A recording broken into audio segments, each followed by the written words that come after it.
is moving more west toward Florida. We've continued to see more of a shift toward Florida over the past few days. Direct hurricane impacts are possible on Florida. We cannot rule out a direct hit. Again, we cannot rule out a direct hit on Florida. Right now, we expect to see impacts all the way along Florida's east coast, from the Keys all the way up through Jacksonville. We are very focused on the I-95 corridor. We can expect to see impacts on Florida beginning Wednesday and going through the weekend. Again, everyone needs to take this storm seriously. Impacts of Hurricane Matthew could be heavy rain, rip currents, beach erosion, tornadoes, and hurricane-force winds. Even if the storm remains offshore, tropical storm force winds will extend into our state. As of now, wind strength is our biggest concern regardless if the storm has a direct impact or not. The possibility of high wind speeds has continued to increase as the forecast develops. But again, as this could quickly change and become much worse. Just remember, whatever you're seeing from the National Hurricane Center is their expectation now, that things change all the time. They're all projections, and we must prepare for the worst. In my conversation with the National Hurricane Center, I've been advised that hurricane watches and warnings may be issued later today. Evacuations may also be issued starting today. If an evacuation order is issued in your area, leave immediately. During Hurricane Hermine, there was a lady that stayed in her house because she had 4 pets. She waited until the water was 1/2 feet deep. She almost perished. Thank goodness when she left, there was a vehicle outside that could take her to safety. That might not happen for you. Once the storm comes, we cannot put our first responders in harm's way. You must leave before it's too late. You can rebuild a home, you can rebuild a business, you cannot rebuild a life. Follow the directions of your local officials. This is serious, and your safety depends on you being prepared and staying alert to all warnings and orders. Make sure to watch your local news and stay tuned to the weather forecast. If you're on Florida's East Coast, you should know where you will go if you have to evacuate. Know your plan now, don't wait. If you're able to leave early and go today, you should do that before traffic builds up. No one should take any risk. We have projections on where the storm's going. We don't know exactly where the storm's going. Storms change. I'm staying in constant contact with the National Hurricane Center and emergency management officials in all 67 counties to make sure every local community has all the resources they need to be prepared. Our National Guard stands ready to be deployed if necessary. With any storm like this, we always have the risk of losing power. Everyone should prepare for the loss of power. I've been in contact with the utilities across the state and will stay in communication with them.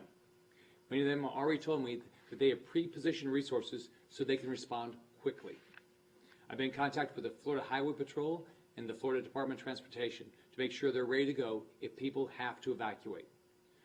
I urge you to visit floridadisaster.org. Here you can see where your closest shelter is, as well as information on road closures. It's very important that you know where the shelters are in case you'll need to evacuate. Now is the time to know your evacuation plan. Please check the website or with your local officials. This can save your life. We'd like to start to see impacts on our state within 48 hours. Having a plan in place could mean the difference between life and death when it comes to a storm of this magnitude. Now is the time to check on your neighbors and make sure they have a plan.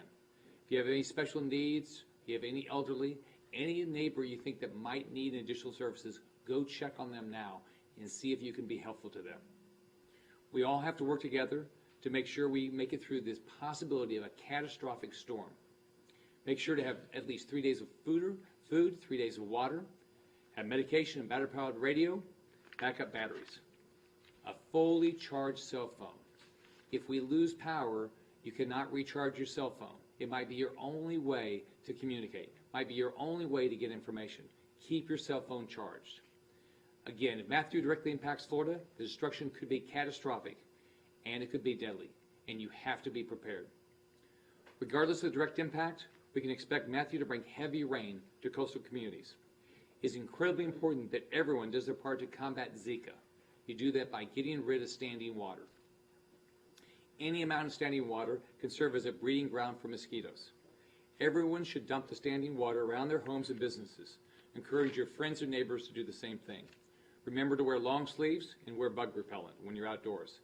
Combating this virus is something we must do together to protect our pregnant women and their developing babies. We are preparing for the worst and hoping for the best, and we're not going to take any chances. Florida knows how to prepare, but everyone has got to take this seriously and have a plan. Do not take any chances and do not wait. Be ready now. Again, if you think you're going to have to evacuate, go do it now before the roads get clogged. We'll do everything we can to keep all the highways moving, the turnpike moving, do everything we can. But if you think you're going to need to evacuate, do it today. We will continue to provide updates on this life-threatening storm as it develops and approaches our state. Thank you, and I'll answer any questions anybody has. Do you think, we haven't had a major storm here, I would say in South Florida, quite some time, Long several time. years.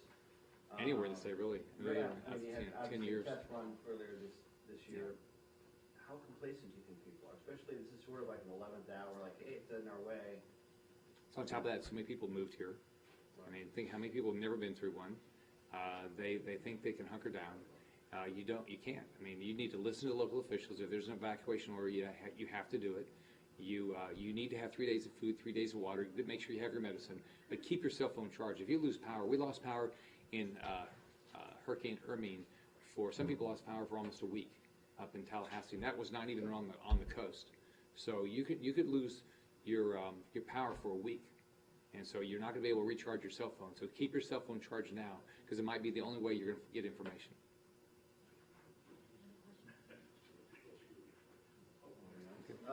And then real quick, no one else has any questions. What do we, I mean, you're talking about maybe they're going to be evacuated.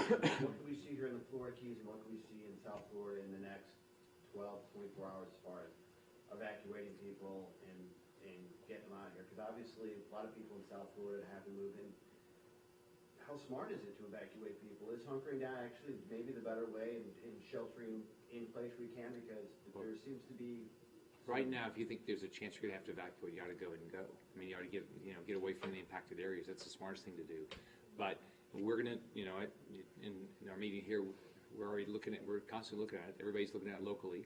We're doing this all across the state, county by county by county, to make the best decision in following this storm. The problem we have with this storm is that the projected path is right along our coast, and if it turns, we're not going to have a lot of time to make a decision. And so we're going to, and the best thing is to be prepared and not take any chances. Thanks, everyone. Thanks, everybody.